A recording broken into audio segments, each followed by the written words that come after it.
Bonjour à toutes et bonjour à tous, bienvenue sur la chaîne Découvrir, Investir et S'enrichir. Nous sommes sur la playlist Bourse, faut-il investir sur? Donc aujourd'hui nous allons voir l'entreprise Orpea. Donc Orpea est le leader européen de la prise en charge globale de la dépendance. Le groupe assure l'exploitation de maisons de retraite, de cliniques de soins de suite et de cliniques de psychiatrie. En fin 2020, Orpea dispose d'un réseau de 1114 établissements, soit 111 801 lits implantés en France. Bon, après, on a le détail, donc on va pas faire le détail de tous les lits, mais vous pouvez le voir. Donc on voit qu'ils sont implantés donc en France, en Allemagne, en Autriche, aux Pays-Bas, en Espagne, en Belgique, en Suisse, Portugal, Italie, Pologne, République tchèque, Luxembourg, en Europe évidemment, en Amérique latine, en Chine et en Russie. Donc c'est quand même très diversifié, hein. Donc on a entre parenthèses, j'imagine, le nombre d'établissements avec après le nombre de lits. Donc, par exemple pour la Russie, on voit qu'ils ont un établissement avec 200 lits. Bon, c'est quand même assez important. C'est ce qui concerne les personnes âgées, les maisons de retraite, la partie soins. Donc tout ça est très porteur puisque la population a plutôt tendance à vieillir, hein. C'est même pas une tendance, c'est une réalité. Elle vieillit de plus en plus et on vieillit de plus en plus. On vit de plus en plus longtemps, pardon, c'est ce que je voulais dire, grâce à la médecine. Alors pas toujours dans de bonnes conditions, mais en tout cas on vit de plus en plus longtemps. Donc ça peut être effectivement une entreprise qui peut être intéressante. Après il faut voir comment ils gèrent leurs finances. Alors le groupe dispose d'un patrimoine immobilier d'une surface de 2,2 millions de mètres carrés pour une valeur de 6 milliards 969 millions. Donc c'est énorme. La répartition géographique des chiffres d'affaires, ben on vient de le voir tout à l'heure, mais bon, il nous le redonne quand même. Donc la France, Europe centrale, Europe de l'Est, péninsule ibérique et Amérique latine et autres. Ok, donc comme on a dit, ils sont bien diversifiés. En termes d'employés, 68 800 personnes à travers le monde. Donc oui, c'est une belle structure. Alors, on va aller voir au niveau des actionnaires, comme d'habitude. Alors, premier actionnaire qui peut surprendre, c'est Peugeot. D'accord, donc Peugeot. Ensuite, on a le Canada Pension Plan Investissement. Alors, je ne sais pas trop ce que c'est. Bon, ça doit être des fonds de pension, j'imagine, au Canada qui investissent dans cette valeur. À rien de très particulier. Donc c'est une société qui est éligible au PEA. Il n'y a pas de souci dessus. Et on remonte un petit peu. On n'a pas grand chose à voir de plus. On est dans le secteur donc de la santé. Alors si vous voulez connaître les secteurs, vous les avez ici à côté sur Zone Bourse. Et après vous avez les sous-secteurs à fur et à mesure. Donc là le secteur principal c'est la santé évidemment. Voilà. Alors, on va aller voir les chiffres. Comme d'habitude, avant d'aller voir les chiffres, je vous rappelle de penser à vous abonner, à cliquer sur la cloche pour recevoir mes dernières vidéos, être informé de l'actualité de la chaîne, de cliquer sur le like pour aider la vidéo à être bien référencée et à être vue par un maximum de monde, et évidemment à me laisser un commentaire pour qu'on puisse échanger ensemble. Allez, on y va.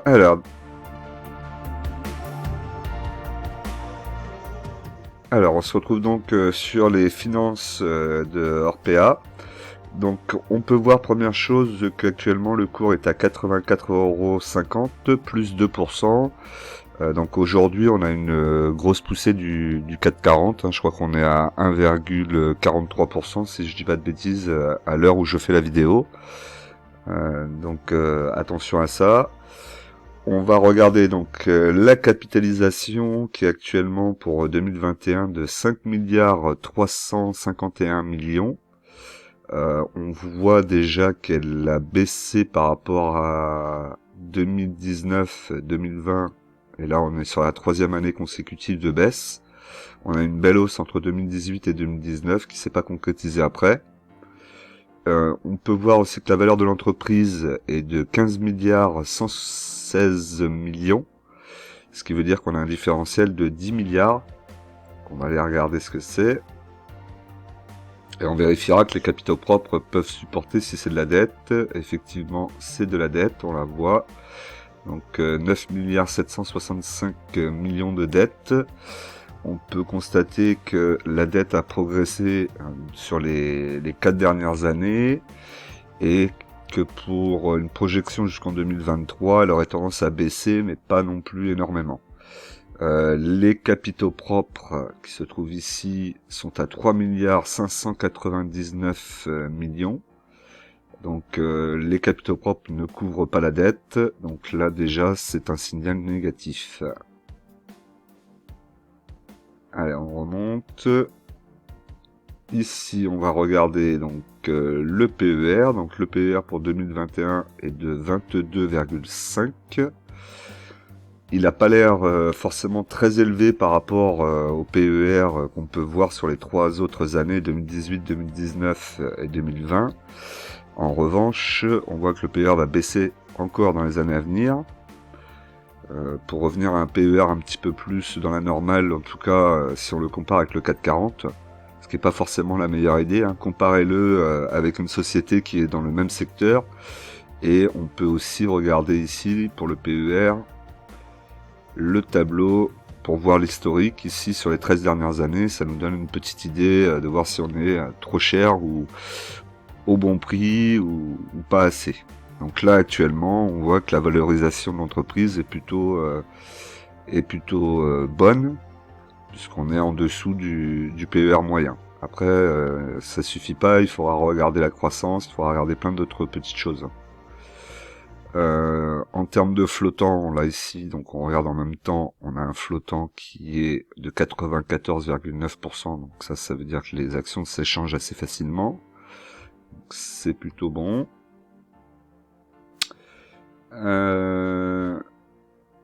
Ensuite, le rendement, donc ici au niveau du rendement, on est à 1,54%, on voit que le rendement a tendance à baisser depuis 2018, il remonte un petit peu et il serait en progression pour les années à venir pour arriver à 2% en projection pour 2023.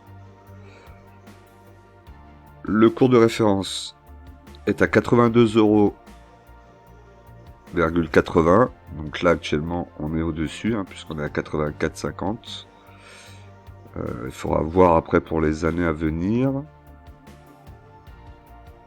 Ici sur le compte de résultat, donc on voit la marge d'exploitation ici en jaune qui se maintient plus ou moins au-dessus des 10% depuis 2016, ce qui est pas trop mal. Ensuite on a la marge nette, donc la ligne verte qui se trouve juste en dessous, qui elle est allée à 2,5 et revient vers les 7,5. C'est pas trop mal en termes de marge nette. Après toujours pareil, il faut comparer avec d'autres sociétés du même secteur pour voir si les marges sont dans le même créneau. On voit la marge d'exploitation qui se tient plutôt bien à travers les années, donc ça c'est plutôt bien.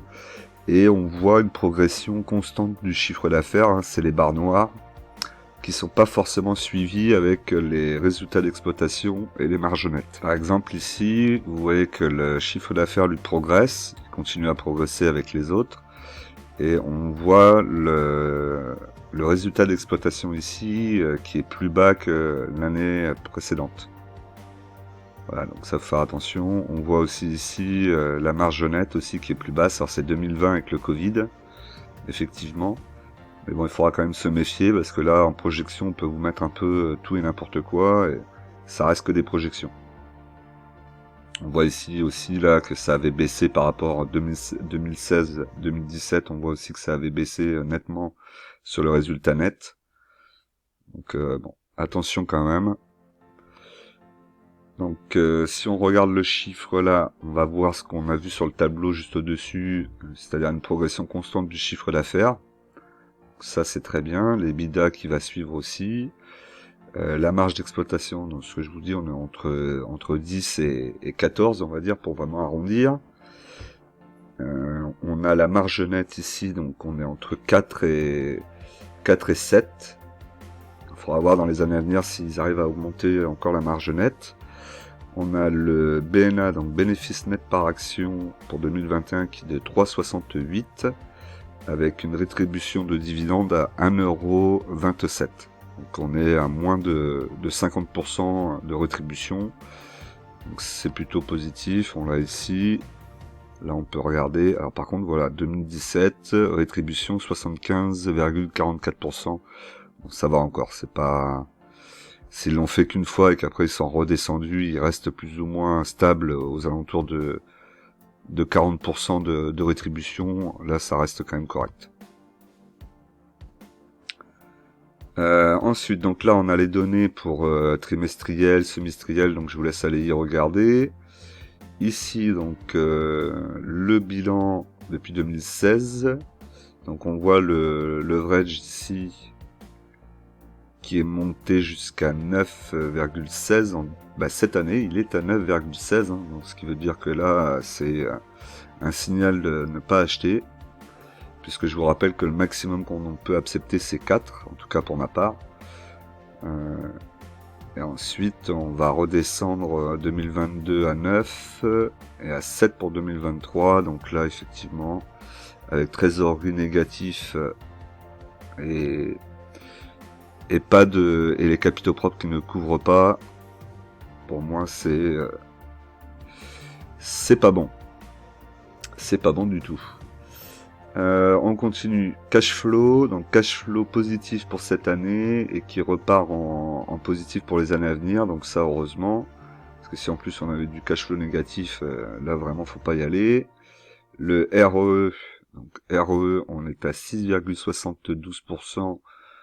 Ce qui veut dire qu'il n'y a pas d'avantage concurrentiel, en tout cas c'est certain. On a un CAPEX avec des investissements qui sont assez importants quand même. On peut voir, hein, ils ont dû investir lourdement pour 2020, peut-être pour rénover un petit peu les locaux ou acheter d'autres biens immobiliers afin de refaire des maisons de retraite ou des maisons de soins. Et là, cette année, ils reviennent un peu plus dans leur normal, c'est-à-dire entre 12 et 14% d'investissement par rapport au chiffre d'affaires.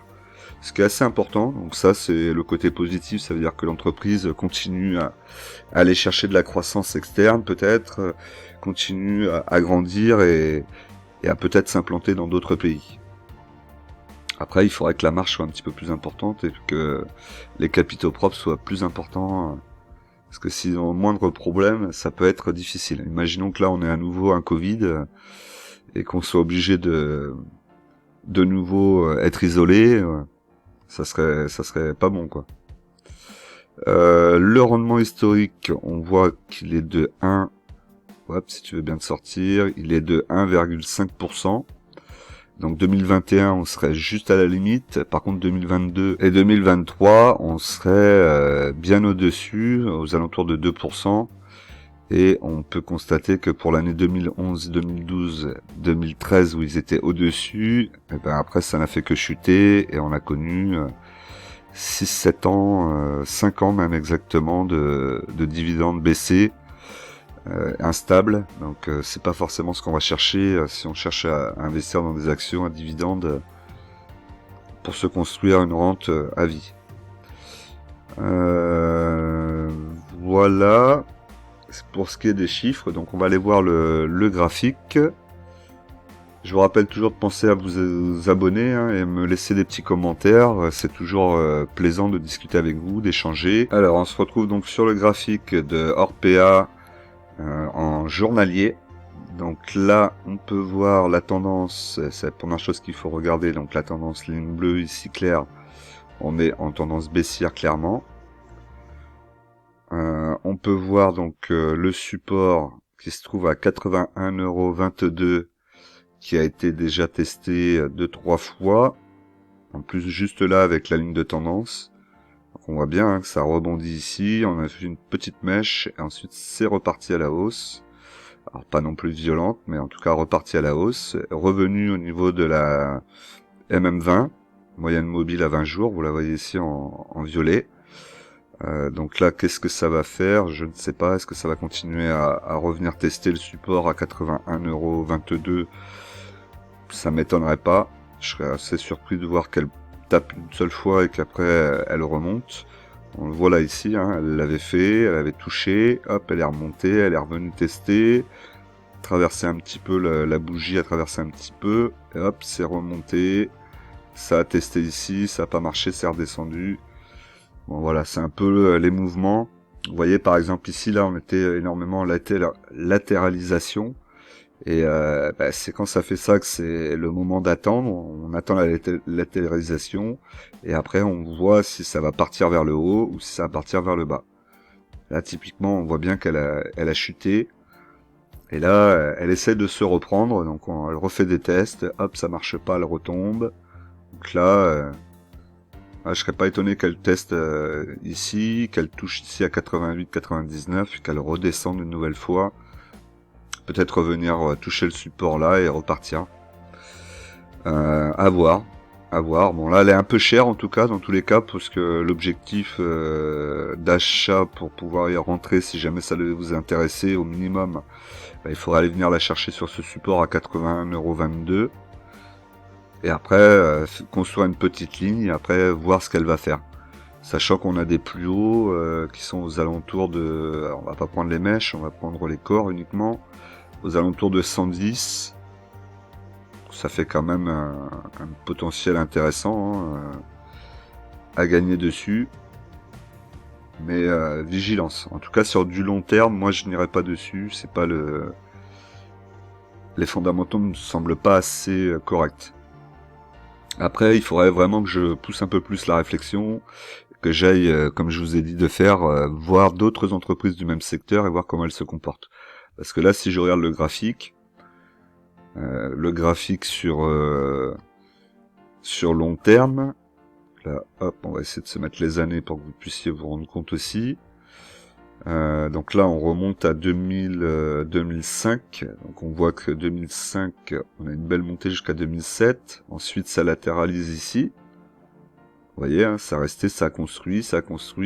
Hop, et là, c'est reparti. 2012 jusqu'à 2018. Donc on a presque 5 ans aussi. Là, on relatéralise. Alors, on n'est pas dit que ça redescende pas encore un petit peu, mais ça devrait pas être violent. Peut-être au plus bas, cette mèche là qui est descendue. Est-ce qu'elle a touché d'autres points? J'arrive pas bien à me positionner dessus, pardon. Ouais, ça pourrait être aussi... ouais, les mèches ont traversé, pas sûr. Mais en tout cas... voilà, pour le moment, on pourrait penser que là, c'est un train de construire, c'est un train de consolider, et pour éventuellement repartir à la hausse. Faudra surveiller. Mais en tout cas, graphiquement, c'est pas de la ligne droite continue en hauteur, mais c'est en tout cas intéressant. On a des plateaux, ça remonte, plateau, et ça pourrait continuer à monter. Voilà. Qu'est-ce qu'on peut dire d'autre sur le dossier? Est-ce qu'on a des informations? Non. Alors, on a une recommandation ici. Alors, on a une petite info donc, qui concerne Orpea, information qui est sortie il y a 2 jours, c'était le 14. Donc, concernant Berenberg, oui, j'espère que je le prononce bien, relève sa recommandation à l'achat. D'accord, donc vous savez comment ça consiste. Vous avez des agences de notation, ils disent telle action, on relève la recommandation à l'achat, donc ça veut dire qu'ils pensent que le prix pourrait monter un peu plus haut suite à des résultats ou des informations X ou Y. Et donc souvent les marchés, ça se voit derrière et le prix augmente un petit peu, hein, pas toujours violemment. Et par contre, si on a une préconisation à la vente, là par contre, souvent le titre prend un petit peu. Souvent, il retrace. Donc là, à relever, donc Berenberg a relevé sa recommandation sur Orpea, affichant désormais un conseil d'achat sur la valeur contre une recommandation conservée jusqu'à présent. Voilà, bon, ils n'étaient pas non plus à la vente. Dans une note de recherche, les analystes de la banque allemande estiment que le marché s'est montré cette année trop sévère à l'égard de l'exploitant de maisons de retraite médicalisées, tout comme vis-à-vis du secteur des soins à la personne dans son ensemble. D'accord, donc c'est-à-dire que c'est vraiment... ils ont remarqué qu'effectivement le secteur des soins à la personne avait été un peu délaissé par les marchés cette année et qu'il pourrait y avoir une éventuelle reprise l'année prochaine. La résistance opérationnelle du groupe depuis l'apparition de la pandémie du Covid-19 l'a aidé à maintenir sa réputation ainsi que sa maîtrise des prix, souligne toutefois Berenberg dans son étude. D'accord. Bon, on n'y apprend pas grand-chose de particulier. Alors, là, qu'est-ce qu'ils disent à en croire Berenberg, tous les ingrédients sont en place pour que Orpea se développe de manière pérenne à moyen terme, et pourtant ces titres se traitent sur la base d'une décote de l'ordre de 25% par rapport à leur niveau d'avant Covid. A adopté aujourd'hui une recommandation d'achat sur le titre et a relevé son objectif de cours de 108 à 110. Pardon. Voilà, donc eux ils partent sur un objectif de cours à 110 euros. Donc effectivement, s'ils se basent sur 110 euros, on est à 83,58. Ça peut être intéressant. Après, c'est sur du moyen terme. Ouais, pourquoi pas. Pourquoi pas. Pourquoi pas ne pas y aller. Voilà. C'était peut-être la conclusion. Donc n'oubliez pas qu'en investissement, les impatients payent pour les patients. On se retrouve tout de suite dans une nouvelle vidéo qui va suivre.